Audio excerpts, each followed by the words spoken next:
बिस्मिल्लाहिर्रहमानिर्रहीम।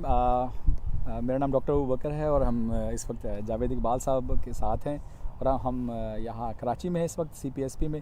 तो हमारे लिए बड़ा ब्लेस्ड है और हम बहुत अच्छा फ़ील करें कि सर जैसी शख्सियत के साथ हमें बात करने का, थोड़ा सा सीखने का मौका मिल रहा है। सर, एक सवाल जो हमेशा हमारे दिल में, जहन में रहता है कि एक जो वालिद है, उस वालिद का जो घर में बच्चों के साथ किरदार है। वैसे तो वालिद के बहुत सारे रूप हैं, वालिद का माँ के साथ, अपने अपने बीवी के साथ मुख्तलिफ रूप हैं। तो एक फ़ादर का जो किड्स के साथ है रोल अपना, उनकी डेवलपमेंट में, उनकी परवरिश में, उनकी अपब्रिंगिंग में, हम सारा दिन हम फील कर रहे होते हैं कि हम सारा दिन काम करें जी बच्चों के लिए, और रात 10-11 बजे हम जाते हैं, पर हम एक्सपेक्ट करते हैं कि जी बच्चे हमें तंग भी ना करें और उनके रिज़ल्ट्स भी सब कुछ अच्छे हों, और जो सुबह भी बात होती है टॉपर वाली, टॉप भी कर जाएं, क्योंकि हम उनके लिए सारा दिन काम कर रहे हैं। तो कहीं बच्चे क्या मिस कर रहे होते हैं, और वो जो एक बाप है उसका बच्चों के साथ फ़ादर और फिर role model as a teacher, कुछ इस तरह का ये कहीं कन्फ्यूजन है हमारे जहन में, या ये दो अलग चीज़ें हैं? आपके कितने बच्चे हैं? 3 सर। 3। क्या उम्र है उनकी? 7 साल, 9 साल, 11 साल। आपने देखा होगा ना कि जब आप किसी सिक्योरिटी वाले जोन में जाते हैं तो आप एकदम अलर्ट हो जाते हैं। बिल्कुल ठीक है। लिखा होता है कि यहाँ कैमरा के साथ आपको चेक किया जा रहा है। बिल्कुल ठीक है ना? जिस वक्त आपके यहाँ एक बच्चे की वलादत हो ना, आप ये समझिए कि आपके घर के अंदर क्लोज सर्किट टेलीविज़न का एक ना कैमरे का नेटवर्क लग गया है। ठीक है। और आपकी एक एक मूवमेंट रिकॉर्ड हो रही है, एक एक मूवमेंट आपकी रिकॉर्ड हो रही है। ठीक है। ये मैं इसलिए कह रहा हूँ कि जब बच्चा पैदा होता है ना, तो पैदा होते ही उसके अंदर नॉर्मल, जिसे हम SOPs कहते हैं ना, स्टैंडर्ड ऑपरेटिंग प्रोसीजर्स, और TORs, टर्म्स ऑफ रेफरेंसेस, वो उसके कोई नहीं होते उस बच्चे के। ठीक है। उस बच्चे का कॉन्शियस माइंड होता है। इस सिलसिले में ब्रूस लिप्टन एक आदमी है, उनका आप पढ़िएगा सारा। उन्होंने बताया कि बच्चे का कॉन्शियस माइंड होता ही नहीं है। ठीक है। और जो ही वो बच्चा पैदा होता है तो समहाउ उसको पता लग जाता है कि ये औरत मेरी माँ है और ये शख्स जो है ये मेरा बाप है। और बच्चे के लिए जब भी कोई अनयूजुअल, पहले दिन की बात कर रहा हूँ, आज पैदा हुआ है, जब भी उसकी कोई अनयूजुअल बात होती है तो वो फटाफट वो माँ की तरफ देखता है और देखता है कि माँ उसको कैसी रिएक्ट कर रही है। और अगर माँ ने उसके ऊपर नागवारी का इजहार किया तो बच्चे के SOP के अंदर वो सिचुएशन एक नागवार सिचुएशन के तौर पर रिकॉर्ड हो जाएगी, फीड हो गई। और यही बाप के लिए।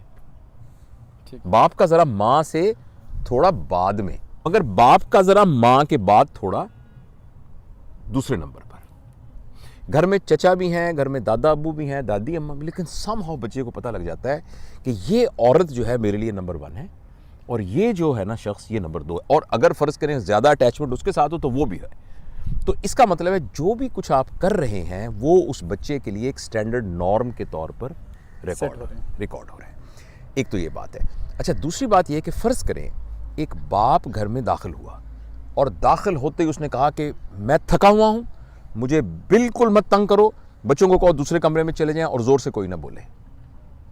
और अगर ज़रा सा आपकी बेगम ने कुछ कहने के लिए आपने कहा चुप करो, तुम सारा दिन जो है ना ये करती रहती हो, मैं थका हुआ आता हूँ, तुम्हारे लिए करता हूँ, मैं किस लिए ये कर रहा हूँ सारा काम, सोने दो मुझे। अम्मी कहा खबरदार अब्बू आ गए कुछ।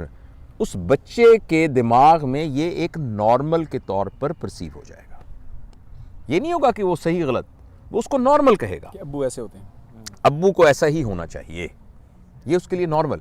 आपने अपने देखे होंगे प्रोफेशनल लाइफ के अंदर बहुत लोग होते हैं कहते हैं यार सारी दुनिया कह रही है तू ठीक हो जा, वो ठीक नहीं होता। वो हर एक से लड़ रहा होता है, हर एक से कहते यार तुझे पता नहीं चलता यार क्यों बदतमीजी कर रहा है, मगर वो बदतमीजी इसलिए कि उसके बचपन में इसको एज अ नॉर्मल के तौर पर रिकॉर्ड कर दिया गया। तो 7 साल जो पहले है ना सर, उसमें फ़र्ज़ करें अगर आप 2 नौकरियां कर रहे हैं तो आप 1 नौकरी कर लें। अगर फ़र्ज़ करें आप जो हैं अपने दोस्तों के साथ शामें मनाते हैं तो दोस्तों को कह दें कि भाईजान 7 साल के लिए प्लीज़ आप मुझे ब्रेक दे दें। अगर आप फ़र्ज़ करें काश मेरा वक्त वापस आ जाए, और मैंने ऐसा नहीं किया था, लेकिन आई विश कि मैं ना ये मैं सब लोगों को बता सकूं, 1 साल यानी बच्चे के पैदा होने के 7 साल तक आपका बच्चा एक टेप रिकॉर्डर से ज़्यादा कुछ नहीं है। उसमें आपने गाने भरने गाने भर लें, तिलावत भरनी है तिलावत भर लें, उसके अंदर आपने कोई और चीज़ भरनी है वो भर लें, और वो भरा जाएगा आपके कहने से नहीं, वो भरा जाएगा आपके कंडक्ट से। लिहाजा अगर आप चाहते हैं कि आपका बच्चा जो है वो लोगों को तमीज़ से बुलाना शुरू करे, तो आप अपने बच्चे को तमीज़ से बुलाना शुरू कर दें। आप अपने मुलाजिम को कहें, जो भी उसका नाम है, फ़र्ज़ करें खालिद साहब ज़रा तशरीफ़ लाइए और मुझे पानी का एक गिलास पिला दीजिए। तो वो जो आपका 2 साल का बच्चा है उसके जहन में ये नॉर्मल के तौर पर रिकॉर्ड हो जाएगा। इससे कैमरा हिल तो नहीं रहा आपके पैर की वजह से, तो इससे ये नॉर्मल के तौर पर उसके दिमाग में रिकॉर्ड हो जाएगा कि मुलाजमों को मैं हमेशा आप कहकर बुलाना होता है। आपने इबादत सिखानी ना। आपने नोट किया किसी घर में आप जाएं तो वो कहते हैं बच्चों इधर खड़ो, अल्लाह मियाँ के 99 नाम सुनाओ, तो बड़ा अच्छा, हम बड़े खुश होते हैं। छोटा सा बच्चा कहता है अल्लाह, वो शुरू हो जाता है। हम कहते हैं, और हम उसको कहते हैं देखें बच्चे माशाल्लाह, बड़ी अच्छी तरबियत की इन्होंने, बहुत अच्छी तरबियत की। छोटे से बच्चे को आपने सिखा दिया। अब आपने उसकी मेमोरी के अंदर ये डाल दिया, और मेमोरी के अंदर आप कुछ भी डाल सकते हैं, ठीक है। मैं ये नहीं कहता कि बच्चों को मज़हब नहीं सिखाना चाहिए, मैं ये नहीं कह रहा, लेकिन सिखाने का ये तरीका ठीक नहीं है। उसका सिंपल तरीका ये है कि जब अजान की आवाज़ आ रही है ना, तो अचानक बच्चा देखे कि अब्बा को पता नहीं क्या हो गया, एकदम उन्होंने टोपी उठाई है और कहीं बाहर जा रहे हैं, और माँ कहती है आपके अब्बू नमाज़ पढ़ के आ जाएं फिर खाना खाएंगे, और घर में पता लगा कि बहनें और दादी अम्मा इन सारों ने ना एकदम बाथरूम में गई हैं और ऐसे कुछ अपना मुंह हाथ धो के पता नहीं कैसे आके दुपट्टा लगा के खड़ी हो गई हैं। आपको उस बच्चे को कहने की ही जरूरत नहीं है कि वो नमाज पढ़े, because that will be recorded as a normal. ठीक है। दूसरा ये है कि बच्चे के अंदर अहम चीज डेवलप करने वाली 2 हैं बस, एक उसका कॉन्फिडेंस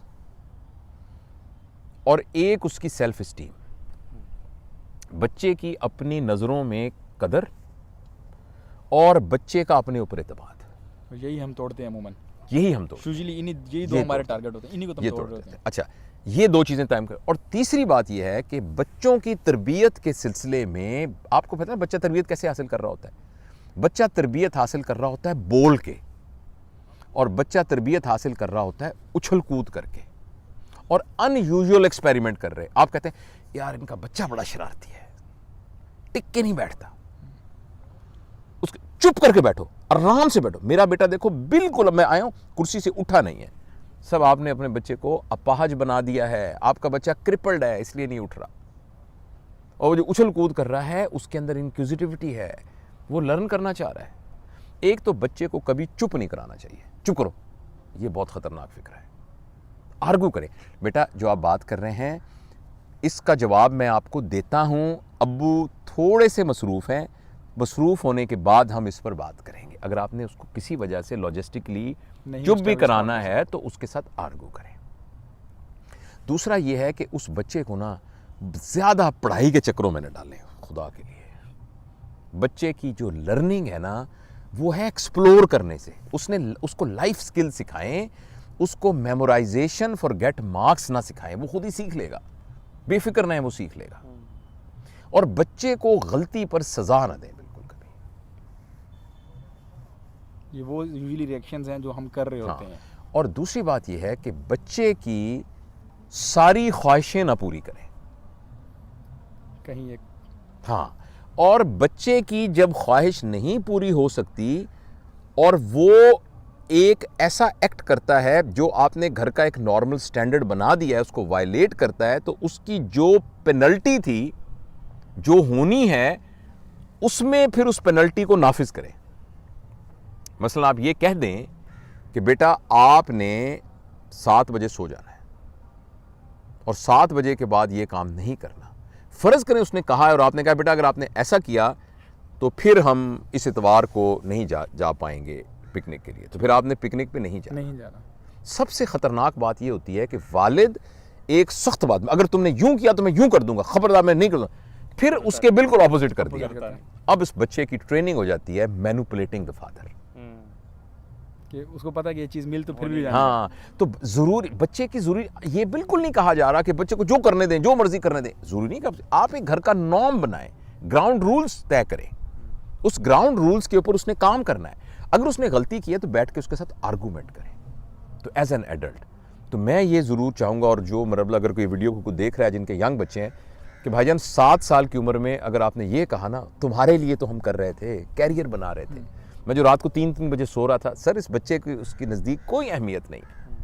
आपके नज़दीक अहमियत होगी रात को 50,000 रुपये कमाने की, उस बच्चे की उसकी कोई हैसियत नहीं है। उस बच्चे को आपकी कंपनी चाहिए, उस बच्चे को एक प्रॉपर रोल मॉडलिंग चाहिए, उस बच्चे को ये चाहिए कि मैं सब कुछ अपना बयान करूं और इस प्रोसेस के अंदर वो लर्न करके और उसकी एक शख्सियत डेवलप हो। तो वैसे तो इस पर तो लंबी बात है, मगर ये मोटी मोटी बातें हैं जो thank you very much sir, बहुत शुक्रिया sir, Thank you. Thank you very much. अब मेरा एक सवाल अच्छा। लास्ट, उसके बाद फिर एंड करते हैं।